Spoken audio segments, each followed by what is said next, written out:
Hey guys, sorry I've been gone for so long. I had to go to the grocery store and you wouldn't believe how long the line was.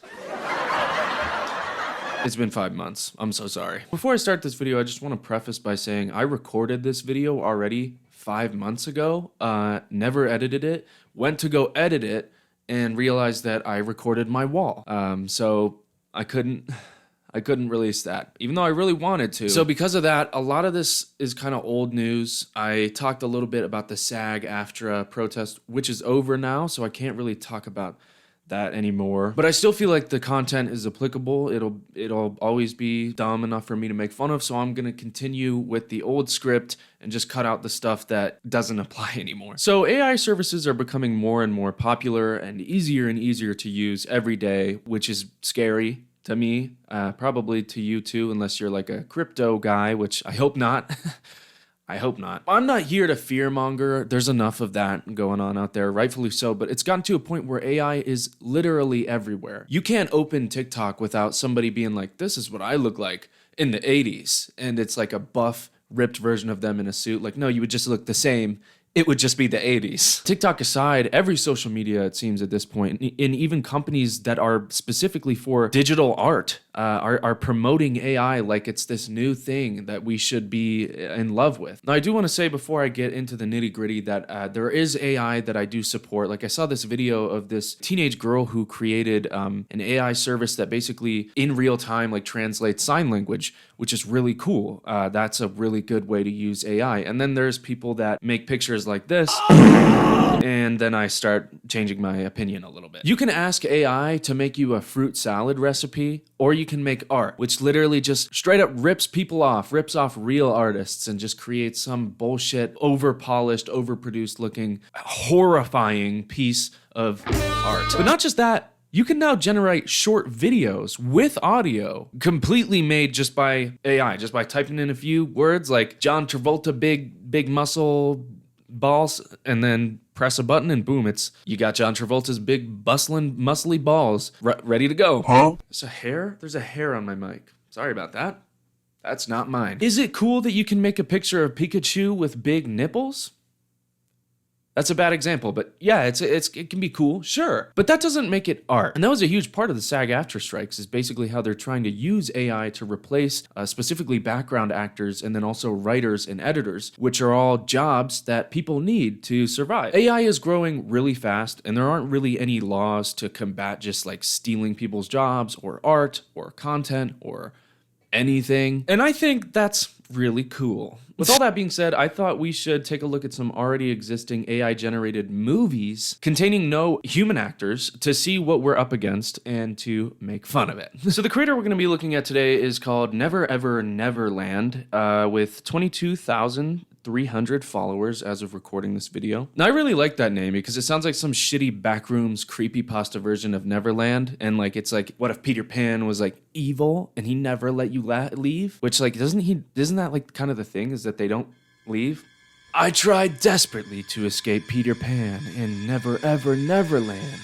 I said, please let me go, Peter. And he said, never ever, and killed me with a knife. Anyways, this guy claims to have created some of the world's first ever fully AI-generated movies, which are about 3 minutes long, as most movies tend to be. There are quite a few movies to look at, but let's just slow down a little bit, get a feel for his page, to see what kind of content that he's pushing out. So they make a lot of AI-generated content of people just like dancing and like doing things, usually with some kind of background reference, so you can actually kind of see that through the video, like what they're overlaying the AI on, what they're stealing to make their content with. But some of the content is just pure unadulterated psychedelic horror, just stuff of nightmares, uncanny valley, horrific experiences to sit through. But I hope I want to show some to you guys. I hope you guys are down for that. So it looks like since I wrote the script out, he has deleted quite a bit of content and actually reposted some stuff, but the first thing that I was going to show you is gone, so I'm going to skip over that, obviously, because I can't show it to you. But the next video is still there. This one is called Forgotten Daydream. So let's take a gander.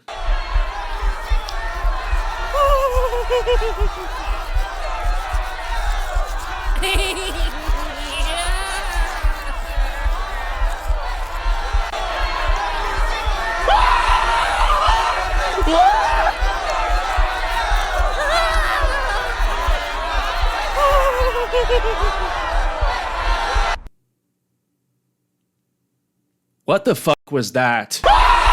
Did you guys see that? Did you guys see that too? Or am I in a coma? Am I gonna start focusing on a red lamp and it's gonna get fuzzier and fuzzier over the days? Reference. You wouldn't get that if you don't get the reference. That's how references work. You know, I gotta say, I really like that they added in teeth.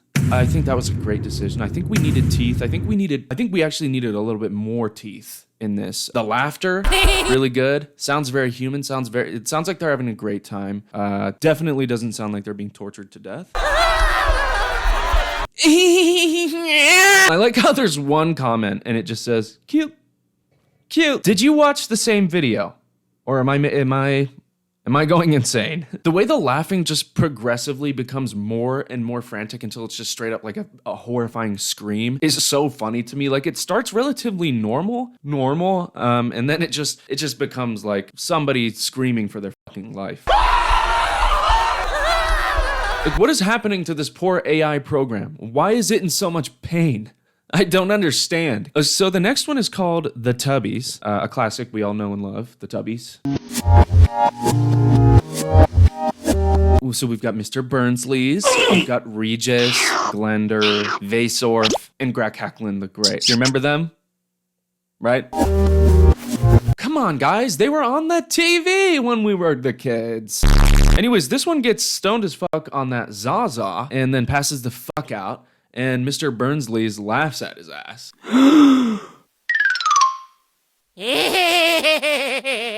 Yo, what the fuck, dude? Help him out, dude. He needs some milk. He needs some milk. Then him and the yellow one, I forget his name, hit blinkers together, and they do it so hard that it goes up Regis's butt. Ah!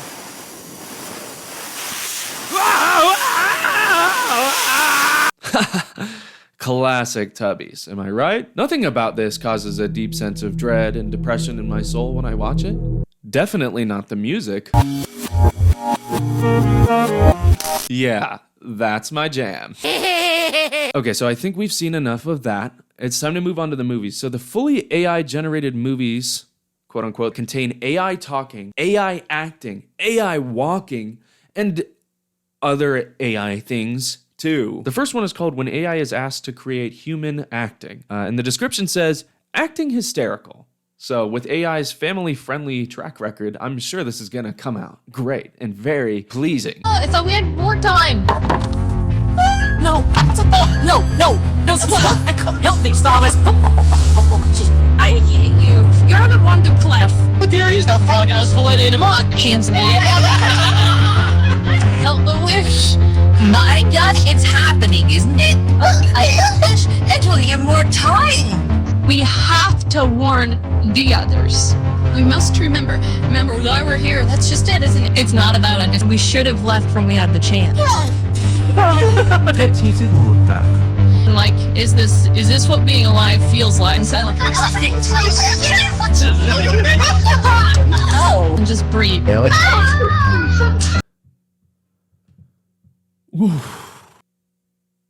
I don't even know what to say about that. I wrote down an entire paragraph.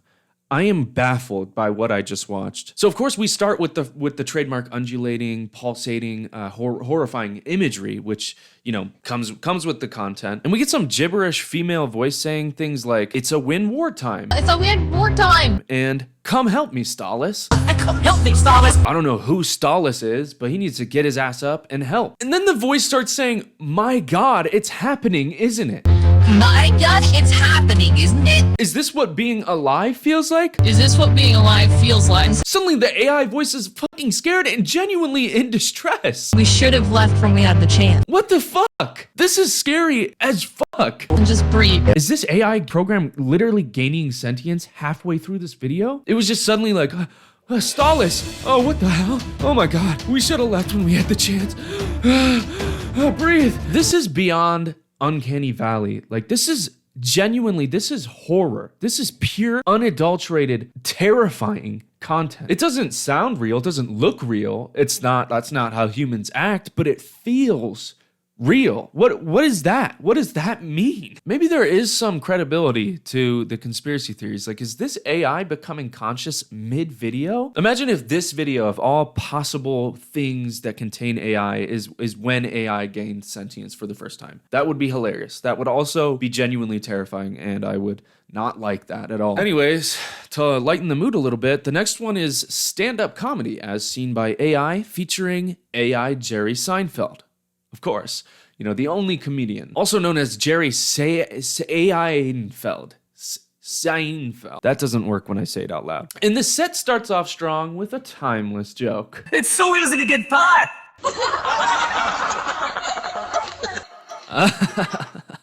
Yeah, that's so true, Jerry Seinfeld. It is so easy to get pie. Is it strange how socks go into the washing machine as a pair and come out single?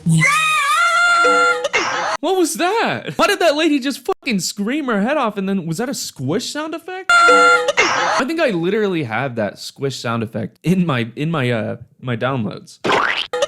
What is that? It's like cartoon sound effects. I did not hear that the first time I watched it. Men and women often seem like they're from different planets. Oh no. No. Many women often seem like they're from different planets. Why do you get so nervous and start doing the Fred Armisen baby voice? I'm a little baby. Men or women are widowly from different planets. Like, what the heck? This isn't even a joke. I really hope that this joke was written by the AI and the dude who created this didn't write these jokes out. But who cares? This is Seinfeld, the pie guy. We all know that joke. It's so easy to get the pie. The laugh track just starts going fucking insane after this point. I can't even focus on the jokes anymore because it's literally just fucking noise. And I'm still trying to figure out what a TikTok is. That's just a fucking donkey, dude. That's not a laugh. Everybody in unison just went,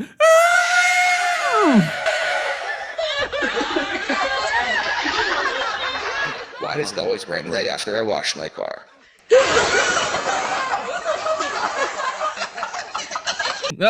Oh no. Why does it always rain right after I wash my car? Then it's just a fucking woman's mouth. What is this, dude? Being a sports fan is like being on a roller coaster. You didn't even finish the joke. There's no punchline. Being a sports fan is like being on a roller coaster. Just no punchline. We don't need a punchline.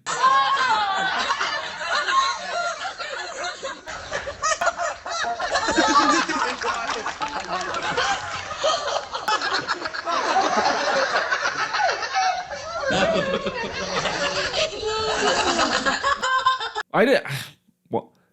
What? It just ends with mouths and fingers and, like, I guess laughing. How every good stand-up show ends. Okay, so I think the next one is the first AI movie, and it's called Agent Story. It's a little bit boring compared to some of the others, but it does have a few funny shots, so I did want to include it in this, like this one, surprise. Time to wake up. Where am I? Surprise! And also this clip of a head just falling onto a bed, all alone. I guess, yes, head. Am I right, guys? It definitely ends on an interesting note, though.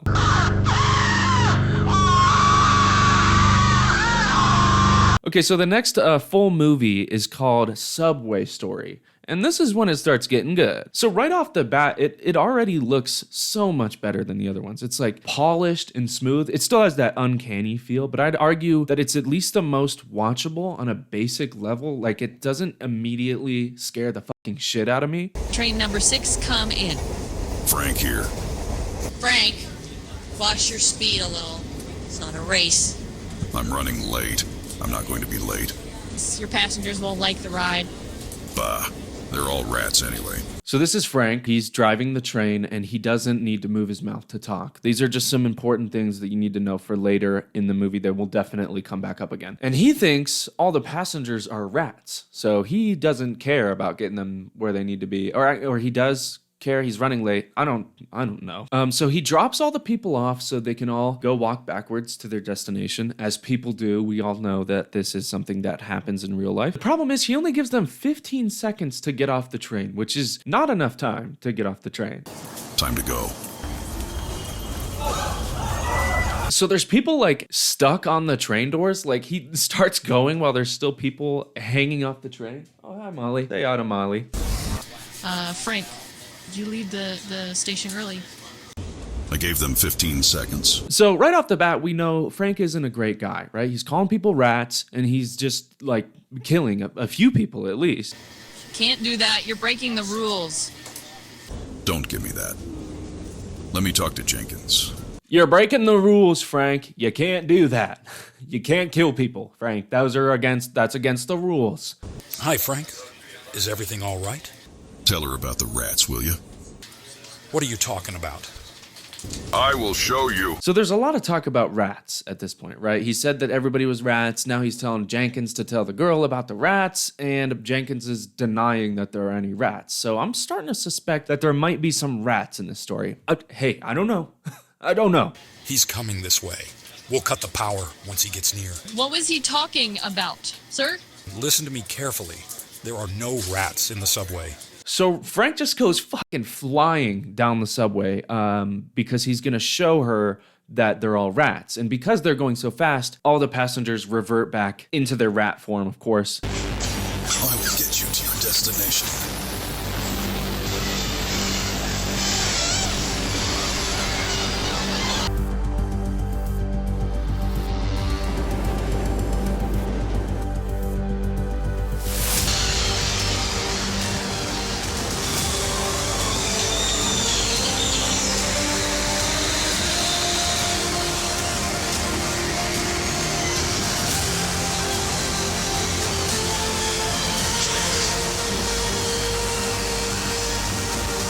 We are on time.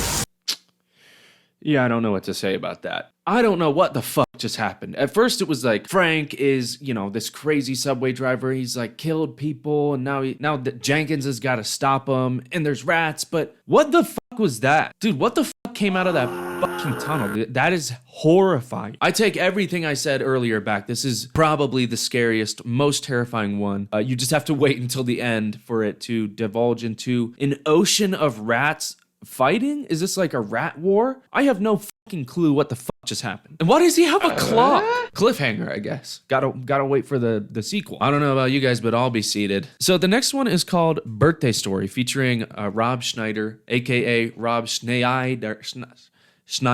Rob, this doesn't translate well when I'm saying it out loud. So it goes without saying that this is horrifying to look at. I'm not going to keep picking that low-hanging fruit. It's scary as fuck. Let's get over that part. So for a while, he just sings and dances around this really dark Las Vegas penthouse, I'm assuming. And things are great, but he's all alone. Oh! It's time to party.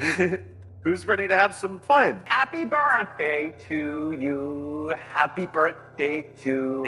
Happy birthday to you. I think he kind of starts realizing that he's in literal hell, or he's realizing that he's alone for his birthday at the very least. So he has a movie panic attack moment. Happy birthday to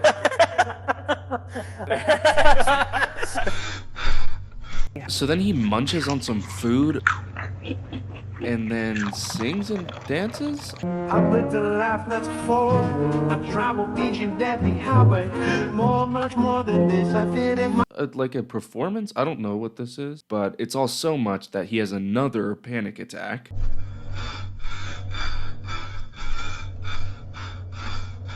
And then turns on the TV to watch all 5,000 news stations that he can access at once.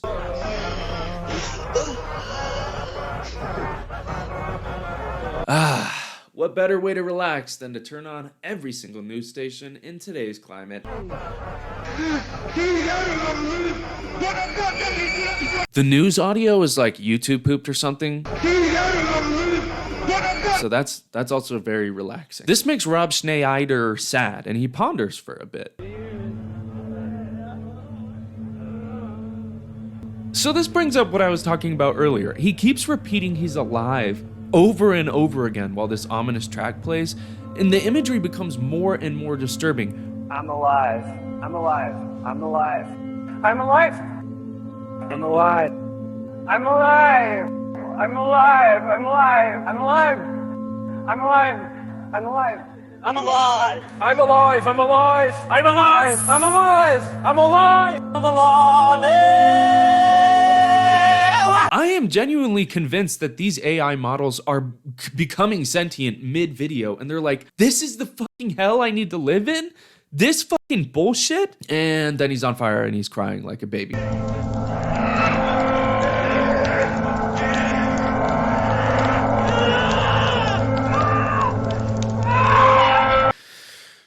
Gotta say, I don't get it.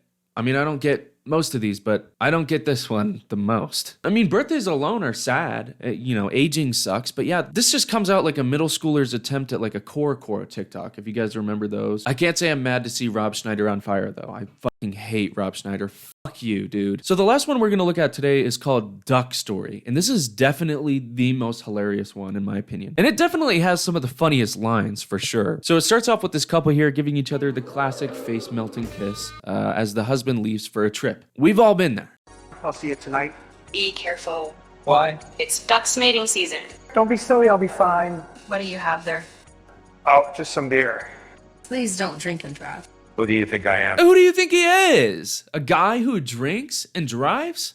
What do you think, he's some kind of guy that drinks beer out of a denim cup and walks his car like it's a dog? Come on. It's duck season, so you know he wouldn't do that kind of thing with the ducks in season. Whoa, look out! Almost hit a duck. I love how his face just snaps to the window for a second, and for a frame or two, it's Kevin Spacey. I honestly wonder what the prompt for this scene was. Like, did he just type car driving in desert, man looking out window, Kevin Spacey, movie, realistic, blue car, cinematic, movie, ducks, and boom, we get this masterpiece. It's such a long road. There's nothing to do. It's taking so long. I wish there was something to do while I was driving. Like, I don't know, maybe eat or drink something. He looks so nervous when he says this. Like, oh, wow, it's so boring when you're driving. Guess I gotta drink some beer. I'm bored. Please don't drink and drive. Who does she think I am? I can have a beer if I want to. Nothing bad's gonna happen to me. One beer. Who's gonna know? Yeah, man, who the hell does she think you are? Some kind of guy that says he's not gonna drink and then gets bored in the car because he's not drinking anything, so then he drinks beer in the car? I think you're gonna need a drink after that one, buddy. Nothing bad's gonna happen to me. How many fucking hands does he need? What is that? Is that 7 hands? Oh, fuck ducks! No, not the ducks!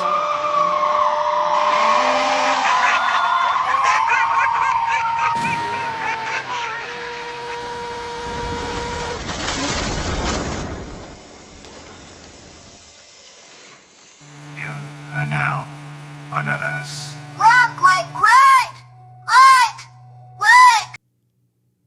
What the fuck? That's not a duck. That's some kind of marsupial. What the hell? Totally ruined my immersion. 1 out of 10 stars for that. Not enough ducks.